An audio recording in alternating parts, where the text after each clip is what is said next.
मध्यम वो है कि अपनी समान उम्र का कोई पुरुष है तो उसको अपना भाई मानती है, बड़ी उम्र का है तो उसको अपना पिता तुल्य मानती है, छोटी उम्र का है तो छोटा भाई अथवा बेटा समान मानती है। ये मध्यम नारी है। उत्तम नारी तो बस अपना काम से काम, जय सिया राम, संबंध बढ़ाने में रखा क्या है। और कनिष्ठ कौन? कि जिसके मन में तो पाप वासना है, पर कुल परंपरा का, अपनी जाति का, मां बाप का, दादा दादी का, रिश्तेदारों का, धर्म का डर होने के कारण वो थोड़ा बच जाती है। बाकी है तो जरूर अंदर में आकर्षण, आसक्ति, पर भाई बड़ों का डर है उसको, इसलिए गलत नहीं करती है। और अधम कौन? वो तो न मां बाप को देखे, न जाति देखे, न धर्म देखे, न कुल परंपरा की मर्यादा, बस किसी की भी बातों में आकर घर छोड़ के भाग जाए, वो अधम नारी। तो सीता जी को अनुसुईया जी कहती है, उत्तम के असबस मन माही, स्वप्ने आन पुरुष जग नाही। और उत्तम पुरुष कौन है? उत्तम विद्यार्थी, उत्तम युवान कौन? उत्तम के मोही अतिशय प्रतीति मन केरी, जेहि स्वप्ने ऊपर नारी नहेरी। स्वप्ने में भी किसी ने दूसरी स्त्री का चिंतन नहीं किया, उत्तम पुरुष। और शादी नहीं की, जवान है, अभी कुंवारा है, तो अपने इष्ट, अपने गुरु का चिंतन। और कभी किसी कन्या पर नजर पड़ी और अगर गलत भाव आए तो ओम दुर्गा देव्यै नमः, ओम दुर्गा देव्यै नमः, ओम दुर्गा देव्यै नमः, ओम दुर्गा देव्यै नमः, ओम नमो नारायणाय, ओम नमो नारायणाय, हरि हरि हरि हरि। भगवान का नाम बोलकर अपने मन की दिशा, धारा बदल दे तो लाभ होगा उसको। मोही अतिशय प्रतीति मन केरी, जेहि स्वप्ने ऊपर नारी न हेरी। अब देखो, स्वप्ने में अगर आदर्श से अलग मनोभाव दिखते हैं तो समझो आदर्श में पूर्ण निष्ठा नहीं है। स्वप्ने में, जागृत में तो अपन पूजा करें, पाठ करें, मंदिर में जाएं, और स्वप्ने में युवक है तो कोई युवती के प्रति आकर्षण दिखे, स्वप्ने में गलत कर रहा है, तो फिर समझ लेना कि जो आदर्श जीवन में बनाया है उसमें पूरी निष्ठा नहीं है। इसलिए प्रार्थना करनी चाहिए, प्राणायाम करने चाहिए, दिन में मौन रखना चाहिए और तपस्या में जीवन जीने का संकल्प करना चाहिए। मन को सीख पुस्तक रोज पढ़नी चाहिए, एक पेज रोज। जो मन को सीख पुस्तक पढ़ता है ना, वो अपने मन को वश कर सकता है। और वो विद्यार्थी, वो जवान ये समझ जाता है कि संसार के सुख तो फूल की तरह है, शाम को मुरझा जाते हैं जैसे फूल, ऐसे सब संसार के मजे हैं, मैं इसमें क्यों फंसूं। पर एक फूल ऐसा है जो मुरझाता नहीं है, उसे पा लेना ही जीवन का लक्ष्य है। वो ईश्वर की, गुरु की कृपा कहो जो कहो। बाकी संसार के मजे जो भी हैं वो पानी पर खींची हुई लकीर जैसे हैं, इनका भरोसा ही क्यों कि हमको सुख देंगे। अगर संसार के मजे जो पानी पर खींची हुई लकीर जितने हैं उतनी देर ही टिकते हैं, अगर इन पर भरोसा किया तो जीवन की जो शक्ति उपासना में और साधना में लग सकती थी वो शक्ति यूं ही नष्ट हो जाएगी और मौत के समय खाली हाथ चले जाएंगे। मंद बुद्धि होकर बहुत जिए, अब प्रतिभावान होकर जीवन जीना है।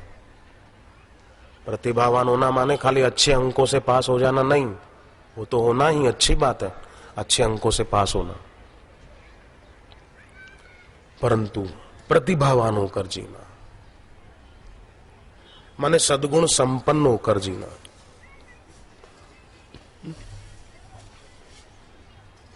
हनुमान जी लक्ष्मण जी के लिए बूटी लेने गए, रास्ते में भरत जी का तीर उनको लगा, हनुमान जी गिर गए। बाद में सबको कारण पता चला, हनुमान जी कहां जा रहे थे, क्यों जा रहे थे, तो सबको दुख हुआ कि हनुमान जी एक तो सेवा कर रहे थे और हमने उनको तीर में लगा दिया, हनुमान जी बेहोश हो गए।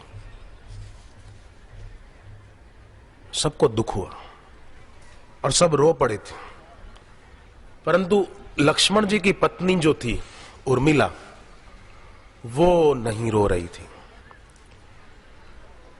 तो हनुमान जी ने भरत जी को कहा कि क्या मैं इनसे बात कर सकता हूं? पूछा, इजाजत ली। आजकल तो इजाजत कहां लेते हैं, कॉलेजों में सीधा हेलो हाय, लड़के लड़के आपस में हाथ मिलाने में तो कोई शर्म संकोच ही नहीं करते। हेलो हाय हाय, बोले how are you, fine fine, तो वो भी बोले same to you. Same to you मतलब हम भी फंसे हुए तुम भी फंसो, आओ मरो संसार में, सेम टू यू। ऐसी बुद्धि हो गई। तो हनुमान जी ने सीधा उर्मिला जी को सवाल नहीं किया, भरत जी से पूछा कि मैं इनसे एक प्रश्न पूछूं? तो भरत जी ने कहा कि हाँ हाँ पूछिए।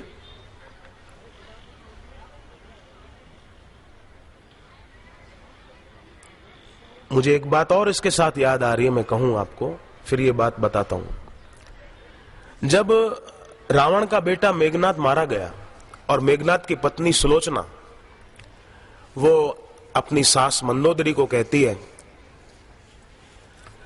कि मैं मेरे पति के साथ सती होऊंगी, मैं जाऊं मेरे पति का शव यहां लाने की व्यवस्था करूं। तो मंदोदरी कहती है बेटी भले जाओ, पर अपने ससुर से पूछ कर जाना। तो सुलोचना रावण के पास आई कि मैं जाऊं वहां पर मेरे पति का शव लाने के लिए व्यवस्था करूं। रावण ने कहा भले जाओ।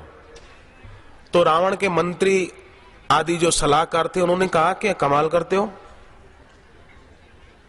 जिनके यहां से आप उनकी पत्नी को लेकर आए हो, उनके पक्ष में, अपने शत्रु के पक्ष में अपनी जवान बहू को भेज रहे हो, आपको डर नहीं लगता? वहां इसके साथ किसी ने गलत व्यवहार किया तो शत्रु के पक्ष में अपनी बहू को क्यों भेज रहे हो? रावण ने कहा कि जिनके पक्ष में हनुमान जी जैसे महान शीलवान पवित्र आत्मा रहते हो, वहां अपनी बहू को भेजने में कोई खतरा नहीं, कोई डर नहीं है, अच्छा ही होगा। रावण भी हनुमान जी के शील की प्रशंसा करता था। रामायण में लिखा है कपि एक महाबलशीला।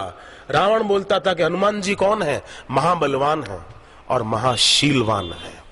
रावण भी हनुमान जी के बल और हनुमान जी के शील की प्रशंसा किए बिना नहीं रहता था। है कपि एक महाबलशीला, शीलवान। हनुमान जी ऐसे। इसलिए मैं रोज एक बार एक मंत्र बोलते हुए हनुमान जी की स्तुति जरूर करता हूं, रोज करता हूं, मुझे अच्छा लगता है।